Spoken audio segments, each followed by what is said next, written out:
you said you're hurt not only for what's going on in your family, but obviously for those other families that have been impacted. Absolutely. It has been, as I said before, devastating for me and my family. But we're not alone in this.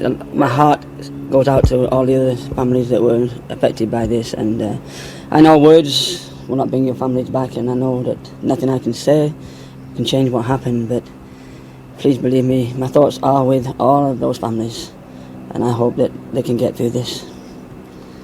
And you talked before, you said you're just really at a loss for words when it comes to something like this. I mean, there's so many questions obviously someone can ask you, but you really said you don't have an answers for them.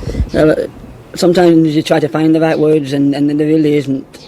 There's nothing I can really say and find the right words. It's just, sometimes it's overwhelming, and, you know, trying to understand how it could happen, it's incredible. I mean, I'm at a loss for words right now, even.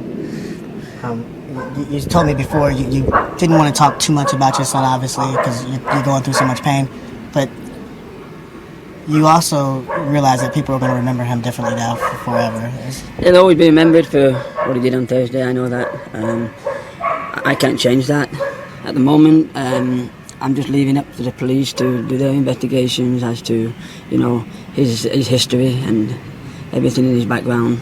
And I'm sure they will announce what they find, all in good cause. Right now, I'm just going to leave it up to them.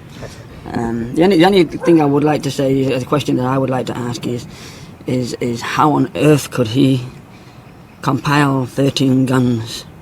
How can that happen? You know, they talk about gun laws, they talk about gun control. Every time something like this happens, they talk about it and nothing is done. I'm not trying to say that that's the blame for what happened, but if Chris had not been able to get a hold of 13 guns, it wouldn't have happened. That's a very powerful statement coming from you. So now I have to ask you, the idea, how did he get the 13 guns? Because, you know, that's what everyone's going to want to ask now, even when you're asking that question. Well, look all over the world. You don't see these kind of mass shootings all over the world on a consistent basis like you do in the United States.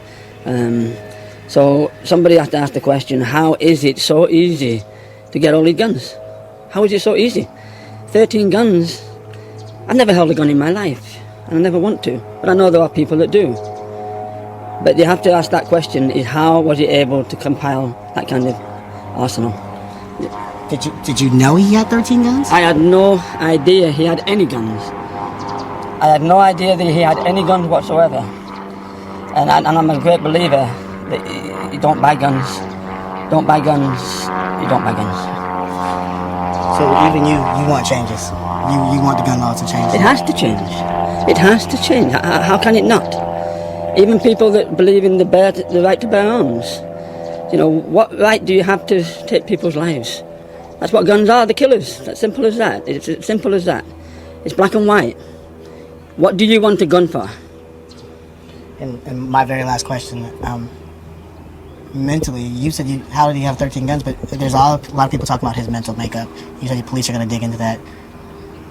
What do you understand about his mental makeup?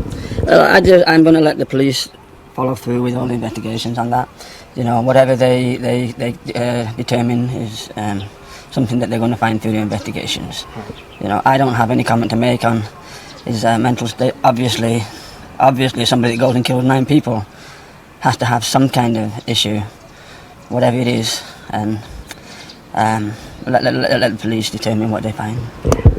Right, can we just ask one more thing too? When was the last time you saw your son? The last time I actually saw him physically was before he went to Oregon. The last few days before he went to Oregon, we spent a little time together. I haven't seen him since he went to Oregon. Well, would you mind, sir, please just telling Ryan just explain your relationship with your son, how was it, and what you... He was my son. He was my son, you know.